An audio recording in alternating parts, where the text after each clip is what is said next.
సొసైటీలో ఎమ్మెల్యేని మెంబర్ ఎందుకు అయ్యారన్నది ఎవరికైనా తెలుసా? ఒక సొసైటీ డెవలప్మెంట్ సొసైటీలోనే ఒక ఎమ్మెల్యే మెంబర్ అయ్యాడు అంటే ఇక్కడ ఉన్న వారికి ఎవరికైనా అర్థమైందో ఎందుకు అయ్యాను అనేది? అలా కాదు, అంటే ఓకే మీ వర్షన్ అది చెప్పండి. ఇంకెవరైనా సభ్యులుగా ఉంటే మనం ఎందుకు ఉండకూడదని ప్రతి ఒక్కరు చేస్తారు సార్. చెప్పండి అంటే వాళ్ళ మైండ్ సెట్ ఆఫ్ నాలెడ్జ్ చెప్తున్నారు. కాబట్టి అదే విధంగా ఉండొచ్చు. ఎవరు క్యాచ్ చేయలేదు బట్టే చెప్తారు.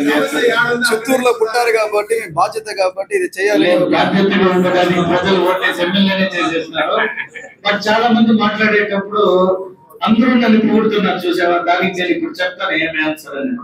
నేను ఈ చిత్తూరు స్మార్ట్ సిటీ డెవలప్మెంట్ సొసైటీలో నేను కూడా మెంబర్ కావడానికి కారణం ఏమంటే వీళ్ళు అడిగేవన్నీ యూజర్ రైట్, మనకి ఇవన్నీ కావాల్సిన అవసరాలే ప్రభుత్వం తీర్చాలి కాబట్టి ఇది మీరు అడిగిన డిమాండ్.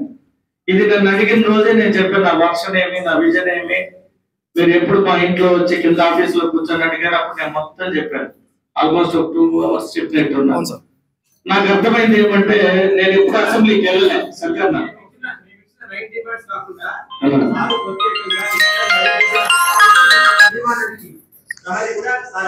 నేను చెప్తాను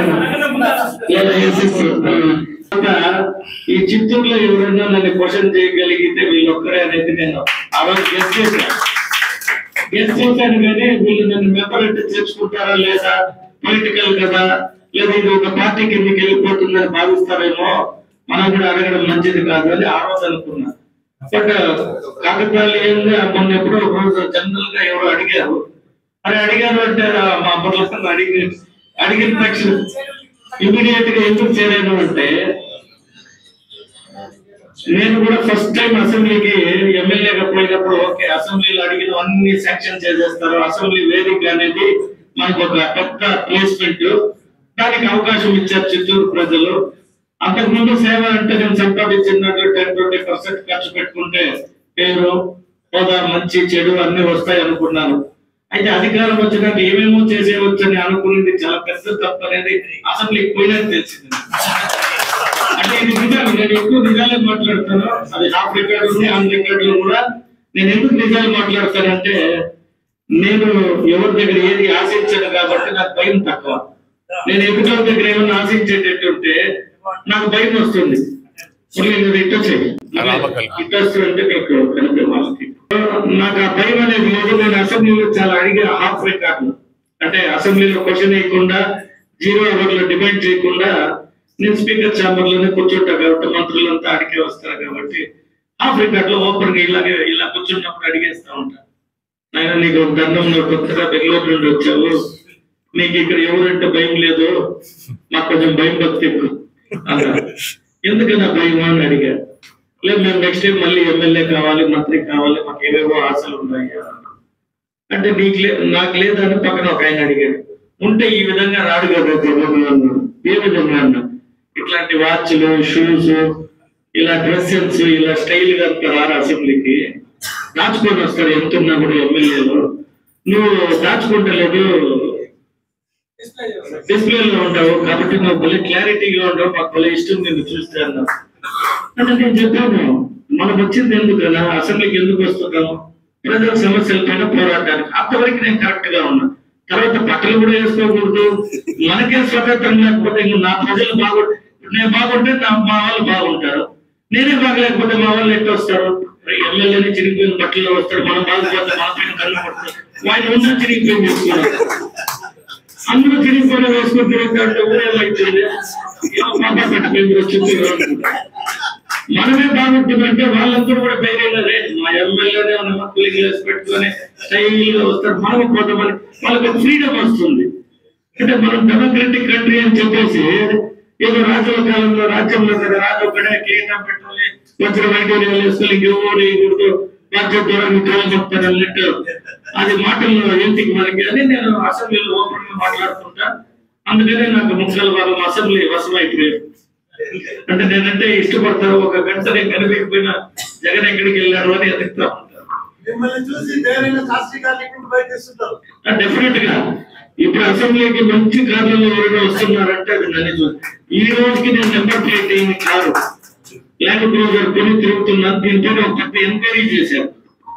అసలు ఆయన ఇంకా రిజిస్టర్ చేసుకోలేదు సార్ అన్నారు. ఎందుకంటే నేను ఆంధ్రాలో చేసుకోవాలని ఉంటుంది. ఎవరో నెంబర్ ప్లేట్ ఈయన చిత్తూరు ఎమ్మెల్యే అంట, కానీ కర్ణాటక నెంబర్ అన్నాడు. నేను ఫేస్బుక్ కూడా నైట్ లో 10 to 11, 12 స్టడీ చేస్తుంటా. కామెంట్స్ కానీ పోస్టులు పెట్టే వాళ్ళు కానీ మనం ఇష్టపడే వాళ్ళు ఏ రకమైన క్రౌడ్ ఇవన్నీ నేను నైట్ లో ఎక్కువ టైం స్పెండ్ చేస్తూ ఉంటాను. సో నేను ఏపీ రిజిస్ట్రేషన్ చేసుకోవాలని వెయిట్ చేశాను. మన కర్మ ఇంపోర్టెడ్ కార్ కి ఆంధ్రాలో రిజిస్ట్రేషన్ చేసే రైట్ లేదు ఇంకా విడిపోయిన తర్వాత. సో నేనేమో ఆంధ్ర కార్ వాడాలి అని నాకు వాడికి ఎందుకు Chittoor MLA Chittoor car number వేసుకోకుండా కేఏ రిజిస్ట్రేషన్ ఈయన ఇంక చిత్తూరు గురించి మాట్లాడబోతాడు అనే ప్రశ్న వస్తుందేమో అని నేను వెయిట్ చేస్తున్నాను. సో నేను నెంబర్ లేని కార్ ఎత్తుకొని ఎక్కడ తిరుగుతున్నా, అప్పుడు వైజాగ్ గారు పోతున్నా, ఇక కర్ణాటక కూడా తిరుగుతున్నా. నేను ఇప్పటిదాకా ఎవరు ఆపండి లేదు. నేను కూడా రిజిస్టర్ చేసుకోకపోతే ఒక ప్రజాప్రతినిధి ఏమీ తిందరనే పైకి లేదు. తప్పేమో డబ్బులు కార్ కొట్టిన వరకు ధైర్యం ఉంది. మన దగ్గర వైట్ మనీ ఉంది, బిజినెస్ చేశాను కాబట్టి భయం లేదు. అసెంబ్లీలో అడిగారు అంటే సార్ ప్రోటోకాల్ జడ్జి సెక్యూరిటీలో ఉంటారు. ఒక ఫాస్ట్ గా కార్ వస్తా ఉంది land cruiser number plate. So police అంతా అలర్ట్ అయిపోయినారు. ఎవరు చూస్తే దిగా వస్తారు. సరే మామూలు అటు ఇటు వస్తే కొంచెం డౌట్ పడతారు ఎవరు అని. మనమేమో ఫైనాన్స్ మినిస్టర్ లాగా చేతిలో బౌండ్ బ్యాగ్ చాలా బాబు లెక్క స్పెక్ట్స్ మంచి షూట్ వేసుకుని నేను 10 మంది 2-3 కార్లలో దిగి వస్తున్నాను. సో ఇవన్నీ ఎందుకు చెప్తున్నానంటే అసెంబ్లీలో నాకు కూడా చిత్తూరుకి నా వల్ల అయింది చేసేసి నేను కూడా కట్టపంచి రామలింగారెడ్డి లాగా విగ్రహము లేదా మా ఎన్టీ రామారావు గారి లేదా విగ్రహము ఇంకొకరు మంచి చేసిన వారి విగ్రహాలు ఎలా పెడతారు అలా పట్టించుకోవాలని నాకు కూడా ఆశ. మనిషికి ఆశ ఉంటేనే ఏదైనా సాధించుకుంటాడు, కావాల్సిన పని కూడా చేసి పెడతాడు. వాడికి ఆశ లేనప్పుడు మీ ఆశను వాడే తీరుస్తాడు. ఆశ లేదని తప్పు చెప్పుకోకూడదు. మనసులో ఆశ పెట్టుకొని నాకు ఆశ లేదు, నేను నిజాయితీ పడడం, నేను హరిశ్చంద్రుడు అంటే తప్ప. చిత్తూరుకి చాలా చేయాలి. హై రోడ్డు కట్టమంచి చెరువులు తవ్వించి నీళ్ళు అడుగుతాయి, నీళ్ళు ఇంకా చాలా ఇండస్ట్రియల్ ఏమేమి అడిగారు ఇవన్నీ పెట్టుకొని పోయా. పర్యావరణ కేసు వల్ల ఒక గంట సేపు సమయం ఇస్తూ ఊరికి మాట్లాడతా సాయంకాలం పూట అడిగాను. నేను మా వాళ్ళకి చాలా చెప్పేశాను. సార్ కూడా వచ్చి చాలా చెప్పిపోయాను. ఆఖరి మీటింగ్ నా దగ్గరే మీరు జగన్ని గెలిపిస్తే విశ్వవిద్యాలయ కేంద్రంగా చేస్తాను చిత్తూరుని, నేను కూడా ఈ చిత్తూరు జిల్లా ఎమ్మెల్యేని అని చెప్పాడు. అని చిన్న వీడియో చూపించాను ఇన్స్టాలో. సో ఆయన నేను మాట్లాడుకుంటా ఒక మాట ఏం చెప్పాడంటే, నన్ను ఈ పదవులు ఇప్పుడు తీసేస్తానని కాసుకోవాలి అంటే నాకు నిద్రలు పడతలేదు. అంటే సార్ దగ్గర పని చేయాలని ఇష్టమే ఉంది. ఆయన ఆలోచనకి మనం ఏం సరిపోం, జీరో ఉంది బ్యాలెన్స్ అన్న. జీరో కాదు, ఏ బ్యాంకర్స్ కూడా లోన్ ఇచ్చే ఇష్టపడతాను అంటానికి. అయితే అమరావతి ఉంది కదా, సగం అమ్మేయచ్చు కదా అని చెప్పాను. నాకు తెలియక రియల్ ఎస్టేట్ టైప్ లో చెప్పాను. అంటే మనకి ఐడియా ఉంది, ఇట్లంతా అమ్మినామంటే డబ్బులు వస్తాయి కదా, దాన్ని కొద్ది ఇస్తే మేము డెవలప్ చేసేస్తాము.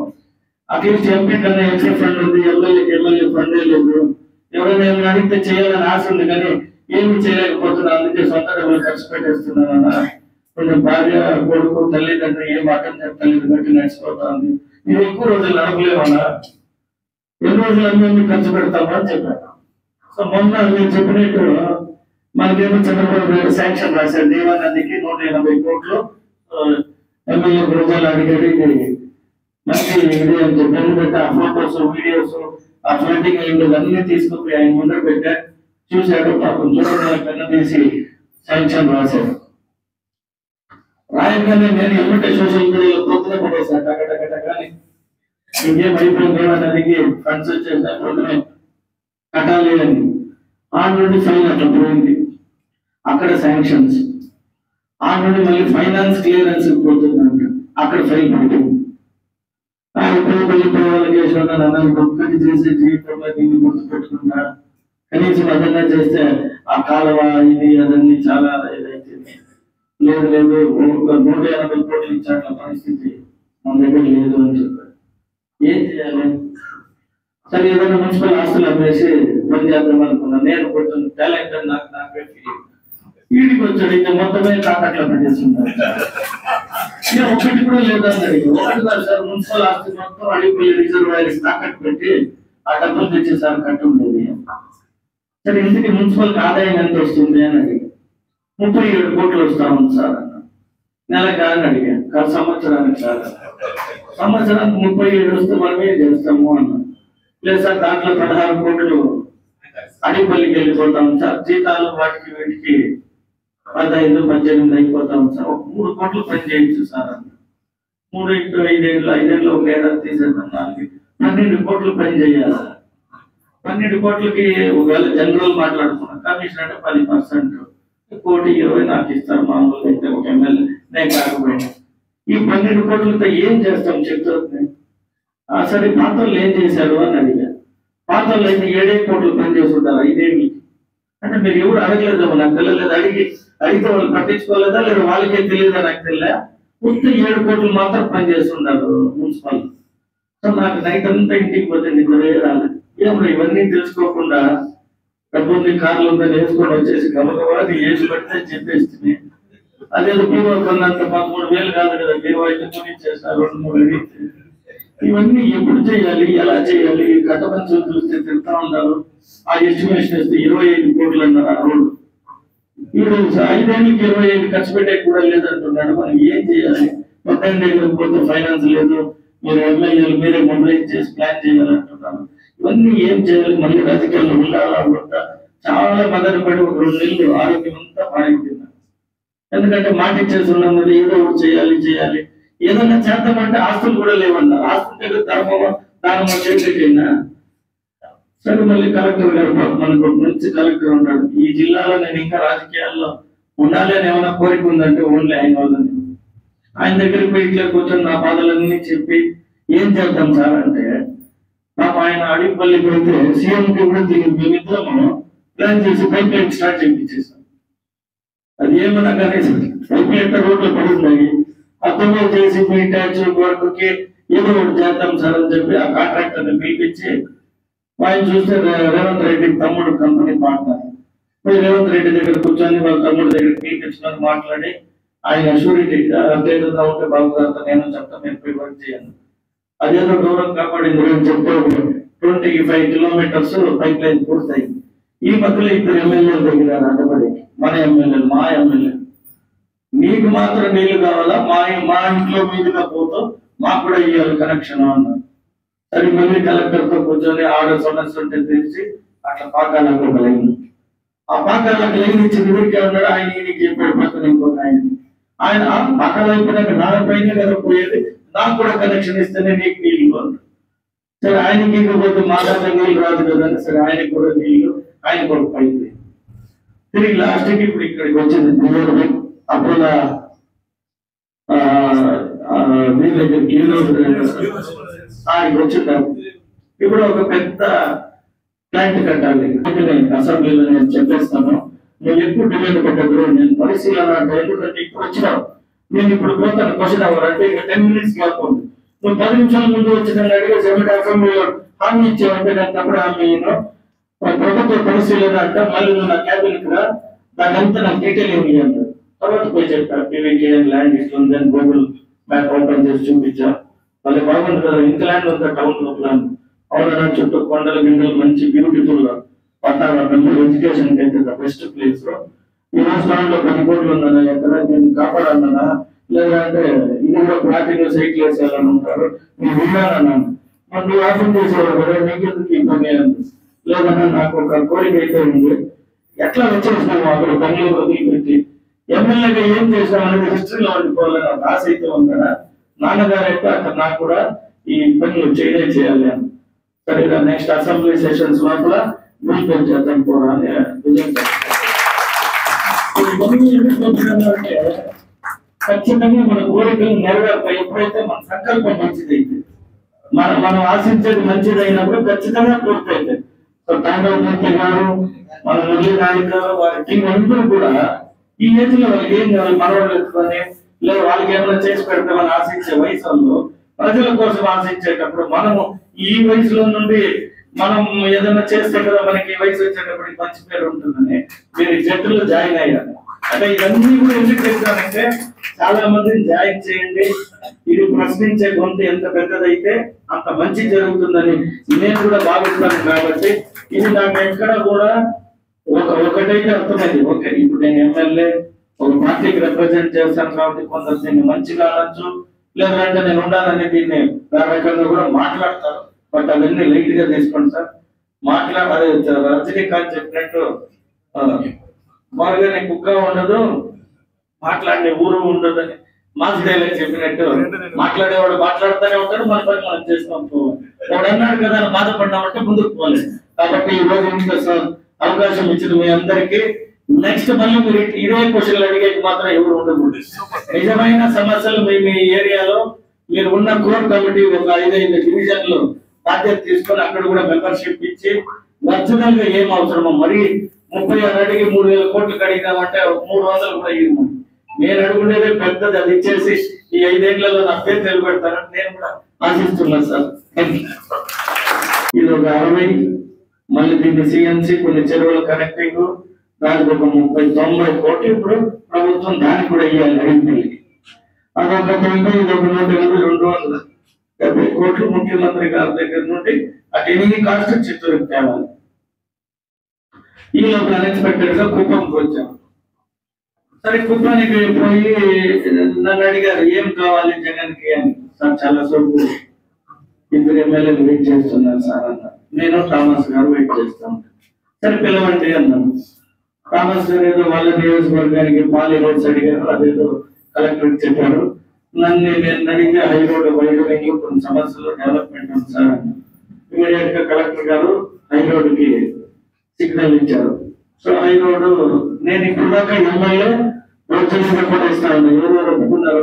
మా హరినాయుడు అట్లా వాళ్ళు పాపం మనోడు పిల్లడు మంచోడు ఏదో ఆశపడుతున్నాడు అనుకుంటే లే అన్న. ఈయన ఇచ్చినాడు కదా పక్కన వెళ్ళి ఒప్పిస్తే ఆయన ఒప్పుకున్నాడు. ఒక్కొక్కరిని ఒప్పించి ఎవరెవరైతే ఒప్పుకున్నారో వాళ్ళు కొట్టుకుంటూ ఊగులాడుతూ ఉన్నారు. ఏదో చేయాలి కదా. సో ముఖ్యమంత్రి గారు చెప్పగానే ధైర్యం వచ్చింది. ఇంకొక 30 లీటర్లు ఇచ్చినారండి. ఆ 30 కూడా ఫాస్ట్ గా కొట్టేయండి, మళ్ళీ వాళ్ళని ఎవరైనా మారిస్తే లేకపోతే బాధ. నేను మాట ఇచ్చి తప్పాలంటే నాకు మళ్ళీ బాధ వేస్తుందంటే సో ముఖ్యమంత్రి గారు దానికి ఒక ఎస్టిమేట్ తయారు చేయమంటే 90 మంది పెట్టారు. అది ఒక 50-53 కోట్లు ఇచ్చారు ఆర్ఎంపీలో. సో ఇంచుమించు 350 కోట్లు సార్ దగ్గర మొన్న అసెంబ్లీలోకి పోయాను. ఈ యూనివర్సిటీ కొన్ని అడిగేక ముందు సార్ నేను ఆఖరిగా మిమ్మల్ని ఏదైనా అడగదలుచుకుంటే ఒక 500 కోట్లు మా చిత్తూరుకి ఇచ్చేస్తే నేను ఇంకేమి మీ దగ్గరికే రాను సార్ అడగను అన్నారు. చాలా చిన్న, అదే సేమ్ మోడల్ చేసి ఏంటయ్యా చాలా చిన్న ఇట్లా అంటే ఆయన అవే ఏంటయ్యా పల్లె చిన్న కోరికంటూ 500 కోట్లు అడిగావే అన్నాడు. సార్ మామిడి రైతులు కష్టపడితేనే 200 కోట్లు ఇచ్చారు. మామిడి రైతులు ఏం చేస్తారో తెలియదు, కానీ మీరు అంత డబ్బు నాకు ఇస్తే వారికంటే మీకు 10 times ఇమేజ్ చేస్తాను సార్, దాన్ని నమ్మండి అన్న. సో ముఖ్యమంత్రి గారు ఒక నవ్వి సరే నువ్వు అడిగేదాన్ని మంచిదేనయ్యా, బట్ దీనికి డబ్బు కావాలనేది కూడా మనమే కొంచెం ప్రిపేర్ చేసుకోవాలి అన్న. సార్ అవకాశం ఇస్తే నేను ఒక పని చేస్తాను సార్ అన్న. ఏం చేస్తావు అన్న. ఆ అడిగిపోయి మా ఆస్తి తాకట్టు ఉండేది మీరు అప్పుడే షుగర్ ఫ్యాక్టరీ గురించి అడుగుతా ఉన్నారు. ఆ షుగర్ ఫ్యాక్టరీ కూడా అమ్మేసైనా ఆడిపల్లిది అవి లోన్లన్నీ కట్టేసి మాకు మిగిలిన డబ్బులు ఇచ్చేస్తే హై రోడ్ పని అయిపోతుంది సార్ అన్న. ఎవరైనా కొన్ని వాళ్ళు ఉన్నారా అన్నాడు. వీళ్ళకి యూనివర్సిటీ చాలా కావాలి, యూనివర్సిటీ వెనక్కిపోతుంది. సడన్ గా పీవీకే గుర్తుకొచ్చేసి సార్ పీవీకే అయితే ఒక 90 ఎకరాల దాకా కాపాడి పెట్టున్నాను సార్, ఒక 10 ఎకరాలు ఎవరు తినేసి ఉన్నారంట, దాన్ని ఐడెంటిఫై చేస్తాను. మరి స్థలం ఫ్రీగా దొరికింది కాబట్టి ఒక పని చేయి. అండ్ ఇంత సోషల్ యాక్టివిటీలో నువ్వు ఎక్కడ రాజస్థాన్ పోయి ఏదో యూనివర్సిటీ చూసి ఫోటోస్ వీడియోస్ పెట్టావంటే కదా, ఏదో బెంగళూరు లేదా రాజస్థాన్ పోతావో తెలియదు, ఒక ప్రైవేట్ యూనివర్సిటీ తెచ్చేసుకోండి అంటే ఆయన ఉద్దేశం ఏమే, ప్రైవేట్ యూనివర్సిటీ తెచ్చేస్తే నేను ఇచ్చిన మాట తెలిసినట్టు నీ కోరిక నెరవేరుతుంది. ఈ షుగర్ ఫ్యాక్టరీ అనుకుని అంటే రైతులకి అందరికి ఉంది కదా, దాన్ని ఎవరికైనా పెట్టి ఏమైనా చేసి ఈ డెవలప్మెంట్ కూడా నువ్వు ఫండ్ తీసేసుకొని నా దగ్గర రావద్దు అన్నట్టు ఒక హింట్ ఇచ్చాడు ఇండైరెక్ట్ గా. అంటే ఒక ముఖ్యమంత్రికి పాపం చేయాలని ఉంది.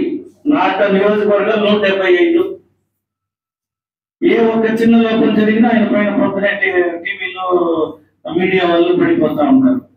అంటే ఇదన్నీ ఎందుకు చెప్తానంటే చిత్తూరులో కూడా రాజకీయంగా అనేక పార్టీలు ఉంటాయి, అనేక కులాలు ఉంటాయి, మతాలు ఉంటాయి, రకరకాల ఇబ్బందులు కూడా వస్తాయి. కానీ దీనికి రాదు ఇబ్బంది.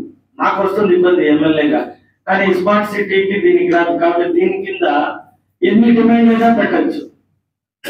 ఇది నిస్వార్థం లేకుండా అడిగే పనులు. నేను అడిగితే ఎమ్మెల్యే నాకు నా పార్టీలో ఇంకొక ముద్ర వేస్తాడు. బట్ ఈ సొసైటీ అడిగితే ఏమంటారు? నిస్వార్థం లేనిది కాబట్టి ఇది అడిగారు, దీంట్లో కరెక్ట్ అంటారు. దీన్ని బలోపేతం చేయాలని నేను కూడా దీంట్లో అన్నాను. రాజకీయ పార్టీ ఎమ్మెల్యే కంటే కూడా ఒక సొసైటీ అనేది స్ట్రాంగ్ ఉండేది అంటే దీని ద్వారా మనకి ఏం కావాలో డిమాండ్ పెట్టచ్చు. నేను ముఖ్యమంత్రి దగ్గరికి వెళ్ళి తీసుకుపోయి కొన్ని ఎజెండా పెట్టుకొని అడిగానంటే 1-2 శాంక్షన్ చేస్తాను. ఇట్లా 4 ఉంటే 8 శాంక్షన్ అవుతుంది. నా సమయంలో పూర్తి చేసుకుంటే నాకు ఇదిగా ఒక ఎమ్మెల్యే చేయగలరు సార్. ఎమ్మెల్యే గారు ఒకరే ఏమి చేయలేదు. సార్ చెప్పినట్టు వెనకాల ఒక మద్దతు చిత్తూరు అంతా ఆయన వెనకాల ఉంటే చంద్రబాబు నాయుడు గారు తిరిగి వచ్చి చేస్తారు. అది గ్యారెంటీ. ఆ ఉద్దేశంతో మేము చంద్రబాబు నాయుడు గారి గృహప్రవేశానికి వెళ్ళినప్పుడు నేను నాయకు గారు వెళ్ళి చేస్తే మీరు రండి అమరావతి అన్నారు. వెంటనే ఆ రోజే మేము ఫోన్ చేసి కపర్తి గారితో అపాయింట్మెంట్ అడిగాము. ఆయన ఫోన్ అంటున్నారు. బహుశా నెక్స్ట్ వీక్ లో ఇప్పుడు 1 వీక్స్ రావచ్చు. మీకు వీలైతే కపర్తి గారితో మా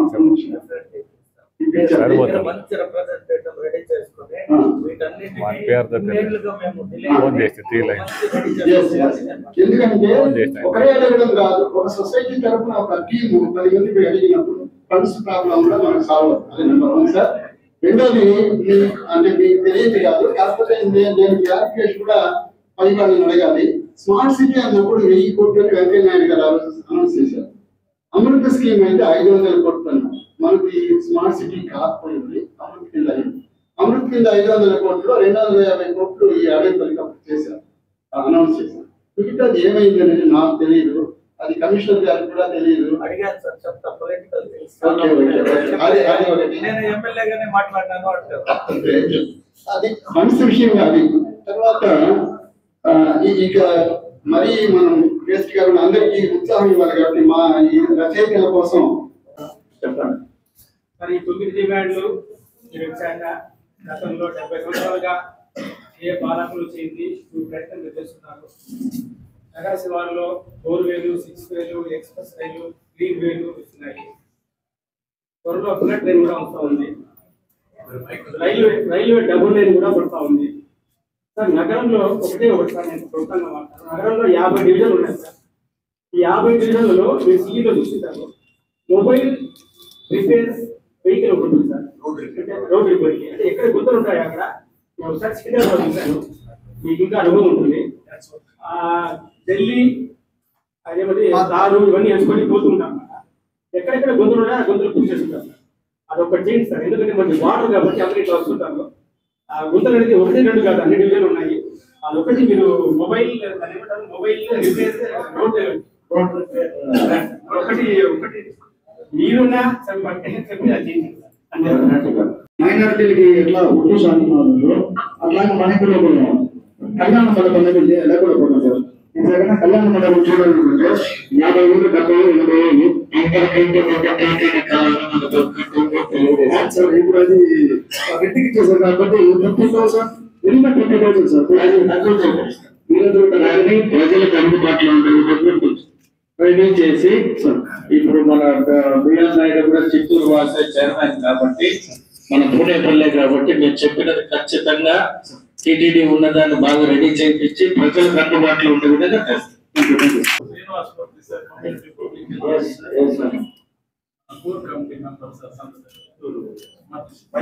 సార్ హాస్పిటల్లో ఇప్పుడు సత్య గారు చెప్పినట్టు అన్ని విధాలుగా గవర్నమెంట్ ముఖ్యంగా ట్రామా కేర్ సెంటర్ రావాలి సార్.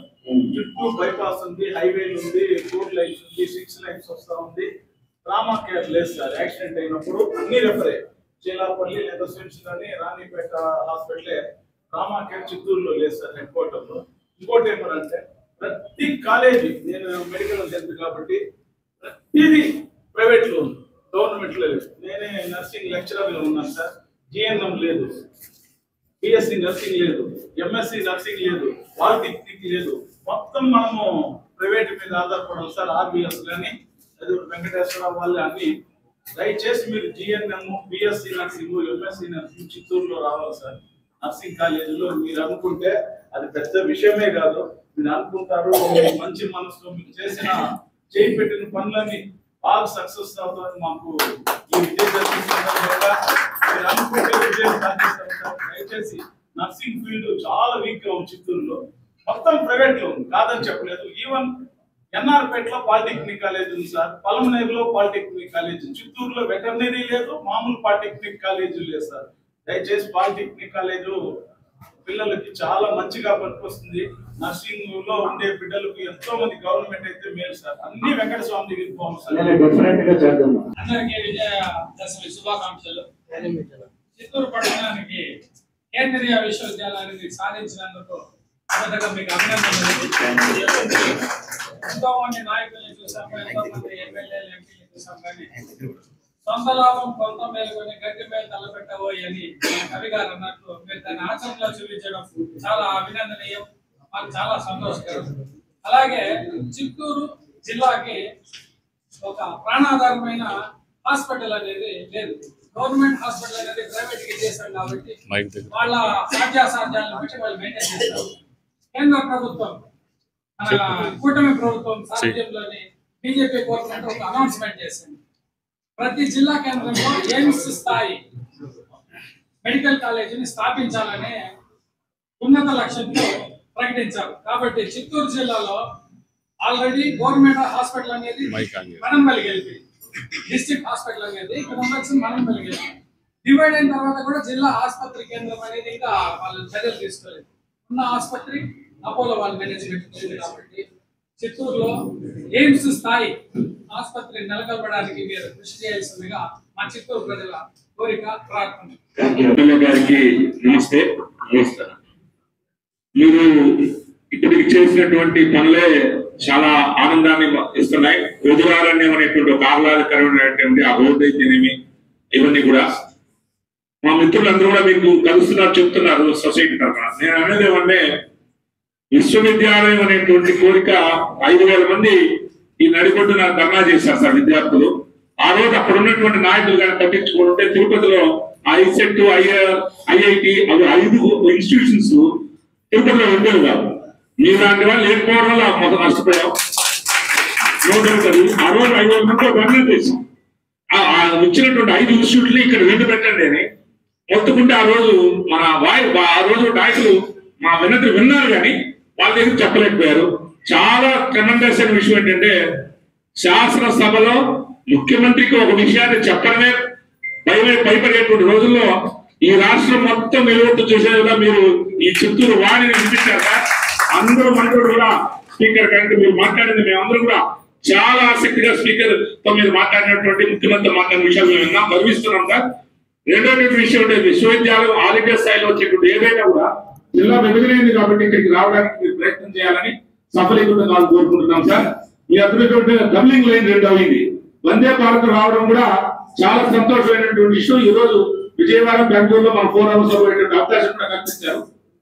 నేను ఎందుకంటే టీటీడీకి సంబంధించి ఇక్కడ ఒక కౌంటర్ ఉండేది సార్. ముందు రాత్రంతా నుండి టికెట్ తీసుకునేవాళ్ళు సార్. అది ఈ రోజు వెళ్ళిన తర్వాత తిరుమల దర్శనం చేసుకోవడం అనేటువంటిది చిత్తూరు జిల్లా వాసులకి అర్థమైంది సార్. కాబట్టి అందుకే ఈ రోజు ముఖ్యమంత్రి గారు వాట్సాప్ లో అవకాశం కల్పించారు. సంతోషం. ప్రతి ఒక్కరు వాట్సాప్ లోనే టికెట్ కానీ, రూల్ కానీ, దర్శనాన్ని వీక్షించేది కూడా వాట్సాప్ లో ఎవరికైతే చూడాలనుకునే వాళ్ళకి ఒక ప్రొవిజన్ పెట్టారు. లాస్ట్ రిక్వెస్ట్ సార్, ఆ దేవదేవుడి యొక్క కళ్యాణోత్సవాన్ని చిత్తూరులో ప్రశాంత్ గ్రౌండ్ లో గతంలో నిర్వహించారు సార్. ఈ ప్రాంత ప్రజలందరూ వేలంలో చూశారు. మీరు నిర్వహించి అందరూ కూడా శ్రీనివాసుని భాగ్యాన్ని, కళ్యాణోత్సవాన్ని చూసే అవకాశం కూడా కల్పించాలని మీకు తెలుసు. స్టేట్ నమస్కారం. చదువు విలువ తెలిసిన వ్యక్తిగా ఈ రోజు మీరు కేంద్రీయ విద్యాలయం చిత్తూరు తీసుకొచ్చారు. ఎందుకంటే మీరే చెప్పారు నేను చదువుకోలేదు. నేను కూడా అనుకున్నా మన ఎమ్మెల్యే గారు కేవలం ఆర్థికంగా మాత్రమే ఆలోచిస్తారు. కానీ ఈరోజు చిత్తూరులో పిల్లలు ఒక ఉన్నత స్థాయి అంటే ఒక అత్యున్నత ప్రమాణంతో కూడా చదువుకోవస్తుందని చెప్పి ఆ ఊర్లో ఒక ఉండాలి అని చెప్పి మీరు ఆ విద్య యొక్క విలువ తెలిసిన వ్యక్తిగా మీరు చెప్పడం అనేది నిజంగా చాలా గొప్ప విషయం. ఇంత ఘనత సాధించి చిన్న విషయం కాదు. ఎందుకంటే ఒక జిల్లాలో 2 కేంద్రీయ విద్యాలయాలు రావడం అనేది చిన్న విషయం కాదు. అది మన జిల్లాకి రావడము, అది మన చిత్తూరు జిల్లా కేంద్రానికి రావడం అనేది చిన్న విషయం కాదు. ఆ ఘనత కేవలం మీ యొక్క కృషి మాత్రమే నేను చెప్పగలను. కాబట్టి ఇదే విధంగా పట్టు వదలకుండా ప్రతి విషయంలోనూ కూడా రాజీలేని వైఖరి చేయడం అనేది నిజంగా మేమందరూ కూడా చేసుకున్నటువంటి అదృష్టంగా భావిస్తున్నాను. అదేవిధంగా మన చిత్తూరు హైవేస్ వచ్చాయి. చిత్తూరు దక్షూరు కావచ్చు, చెన్నై బెంగళూరు హైవే భవిష్యత్తులో టైంలో వస్తుందని చెప్తున్నారు. కాబట్టి మనము ఒక ఇండస్ట్రియల్ కార్యాలు కూడా ఇక్కడ అవసరం ఉంది. ఈ మనసులో కూడా ఆ ప్లానింగ్ అనేది కూడా నాకు అనిపిస్తూ ఉంది. మేము కూడా అర్థమైంది మీరు చెప్పారు మనం కంటైనర్ కార్పొరేషన్ తీసుకుందాము అలాంటి. ఆ విధంగా మనం కనుక కొన్ని ఇండస్ట్రీస్ తీసుకురాగలిగితే మనం మన స్థానికులకి ఉపాధి కల్పించినట్టు అవుతుంది. అదేవిధంగా మనం అభివృద్ధి పాటలో కూడా ప్రయాణించడానికి కాబట్టి మన ఏదైతే ఈ గుడిపాల ఈ మోడల్ ఏదైతే ఉందో అదంతా కూడా ఒక మంచి ఇండస్ట్రియల్ ప్రాంతాన్ని మీరు ఏర్పాటు చేయడానికి కూడా తీసుకొచ్చి మన చిత్తూరు రాష్ట్రంలోనే ముందంజలో ఉండే విధంగా కూడా తీసుకొస్తారని కూడా నేను ఆశిస్తున్నాను. ఖచ్చితంగా పెద్దలకి వచ్చిన స్మార్ట్ సిటీ ప్రతినిధులందరికీ ఇదే శుభాకాంక్షలు. ముఖ్యంగా అభివృద్ధిలో మీరు ఎంత తీసుకుని పోతున్నారంటే అది ఎవరు మాటలు చెప్పలేరు. చంద్రబాబు ఎట్లా నిద్రపోతడం లేదు అట్లా మీరు కూడా అంటే ఇప్పుడు మీరు చంద్రబాబు నాయుడు గురించి చెప్పారు అంటే మీరు ఆయన కళలు చూస్తున్నారు, మేము మిమ్మల్ని కళలు చూస్తున్నాం. అంటే మీరు ఎట్లా చేస్తున్నారో మాకు తెలియదు, కానీ మేము ఒకటి తలుచుకుంటే మీరు ఇంకొకటి అంటే వేరే లెవెల్లో పోతున్నారు. అది మాకు ఇది ఇంకొకనా ఇప్పుడు షుగర్ ఫ్యాక్టరీ అది చాలా మూవ్ చేస్తున్నా. అది మీరు ఏమన్నా దాన్ని తెరిపించి అక్కడ ఉండే వాళ్ళకి ఇక్కడ ఎంప్లాయ్మెంట్ ఏదైనా ప్రొవైడ్ చేస్తే బాగుంటుందా? ఇక్కడ ఉండే చాలా మందికి అంటే ఇండస్ట్రీస్ కూడా చెప్తున్నారు ఇక్కడ షుగర్ ఫ్యాక్టరీ జాగా ఉంది కాబట్టి 13 ఎకరాలు ఉన్నాయి, దాన్ని ఏదైనా అభివృద్ధి చేసి అక్కడ ఉండే వాళ్ళ లోపలికి ఏదైనా అంటే నేను ఏమడుగుతున్నానంటే ఈ 70% మనం కంప్లీట్ చేస్తాం, రన్నింగ్ లో ఉంది. నేను అడిగేది ఇప్పుడు ఈ రోజు పూర్తిగా అంటే ఇది కాదు, ఇంక 2 ప్రయత్నం చేయాలి. నేను అడిగేది ఈ రోజు ఈ కొత్త సలహాలు ఇచ్చారంటే వాటిపై చర్చించి నెక్స్ట్ ఎజెండాలో దాన్ని పెట్టుకుంటాం. ఇప్పుడు మనం ఇది శాశ్వతంగా మంచి నీటి సరఫరా అన్నాం. ఆల్రెడీ పైప్ లైన్ వచ్చింది, చెరువులు తెగుతున్నాం, రోడ్లు వేసినాం. నీటి సమస్య ఇప్పుడు చిత్తూరులో లేదు నాకు తెలుసు. అంటే వీటిని ఒక్కొక్కటి ఏదైతే మనం ఇప్పుడు చిత్తూరు విశ్వ యూనివర్సిటీ కేంద్ర విద్యాలయం అది అయిపోయింది. అనౌన్స్మెంట్ ప్రధాని చేశారు, ముఖ్యమంత్రి చేశారు, ఇంకా దానిపైన అది జరుగుతుంది. కాబట్టి 3వ ప్లేస్ లో ఇంకొకటి మీరందరూ చెప్పగలిగితే దాన్ని నెక్స్ట్ ఎజెండాలో పెట్టుకుంటాం. ఎప్పటికప్పుడు మనం రీఫ్రెష్ అవుతాము అని. అంటే చాలా సమస్యలు ఉంది, నేను చెప్తాను. ఈ రోజు కొంచెం టైం కలెక్టర్ గారు మళ్ళీ ఒక మెసేజ్ పెట్టా, ½ అవర్ డిలే అడుగుతాను. ఎందుకు మీకు చెప్పాలి అంటే మీరు అడిగిన సమస్యలకు చెప్తా. మనం ఒకటి రాసుకో ఉంటాం, దీంట్లో సగం అయిపోయింటాయి, కానీ వీటిపైనే చర్చిస్తూ ఉంటాం. కాబట్టి ఇవి కాదు ఇప్పుడు మన ఎజెండా. ఈ అయిపోయిన వాటిని పక్కన పెట్టి కొత్తవి మీరందరూ ఇచ్చే సూచనలు తీసుకొని మళ్ళీ ఒక ఎజెండా రెడీ చేస్తాం. కాబట్టి ఇంకా ఏదైనా ఉంటే నేను ఒక పేపర్ లో రాసి వారికి అర్జీ రూపంలో ఇచ్చేది. ఈరోజు నేను కొన్ని విషయాలు చెప్తా, టైం లేదు. గౌరవ ఎమ్మెల్యే గారికి ఫస్ట్ నమస్కారాలు. అంటే ఎన్నికల ముందు చాలా మంది ఆయన బెంగళూరులో ఉంటారు, చిత్తూరులో ఉంటారు అని చెప్పారు.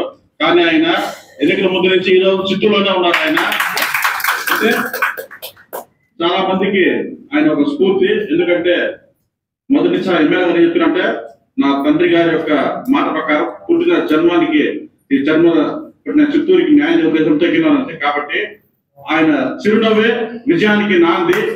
ఎందుకంటే నేను చూస్తూ ఉంటాను ఎమ్మెల్యే చాలా మంది వస్తున్నారు ఎమ్మెల్యేకి.